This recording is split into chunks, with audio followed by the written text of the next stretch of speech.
Howdy, and welcome to the Texas A&M Career Center.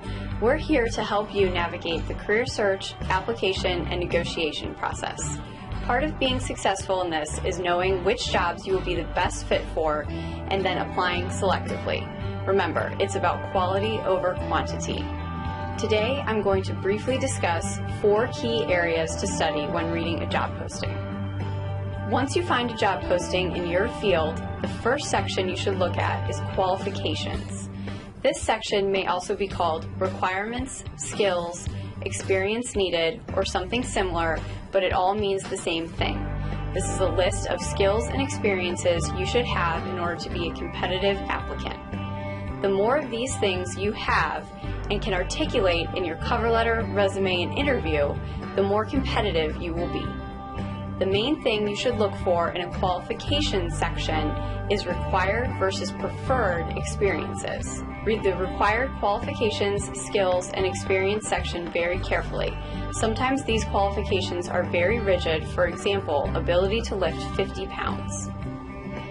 However, sometimes the required qualifications contain wording that is open to interpretation. For example, they might say, must have a degree in animal science or related field. Since related field can mean many things, you can confidently submit your application even if your major is not animal science, as long as you have the other qualifications. Remember, project experience in the classroom and your extracurricular experience may also help you in this situation.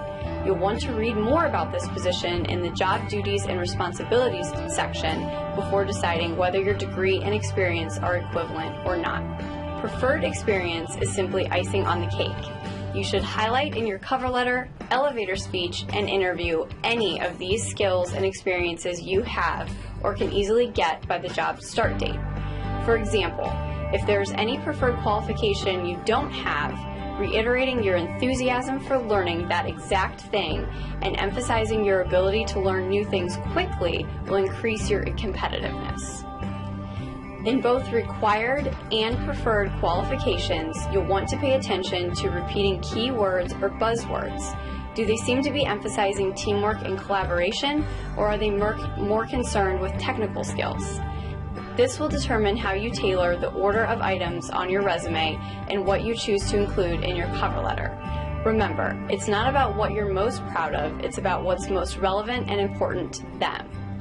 If you're ever unsure about the wording they use, or if a posting's requirements are especially vague or unclear, it is appropriate to call the HR representative or preferably your networking contact at this company and ask for clarification.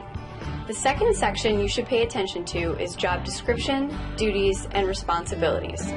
This is a list of what your day-to-day responsibilities will be in this new position. Aside from thinking, am I able to and comfortable with doing these things on a regular basis, you should also ask yourself, how will doing these things for 40, 50, or 60 plus hours per week make me feel? Will I be happy or stressed? Will I be fulfilled or bored?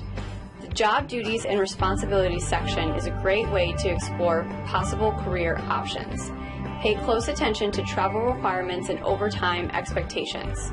If this sounds like a great match for your interests and personality, then treat this section like preferred qualifications.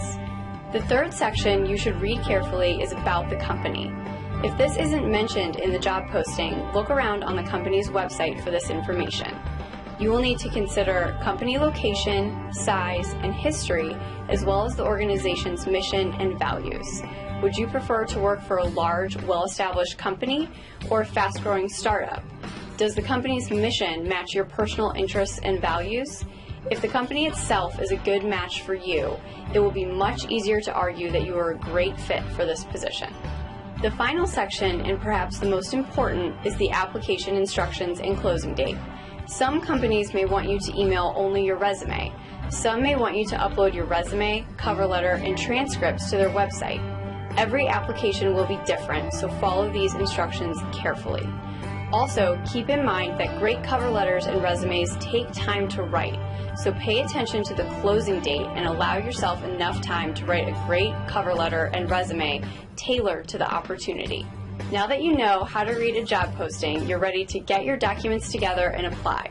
Watch our great resumes and great cover letters videos to help you get started. Now get out there and gig 'em.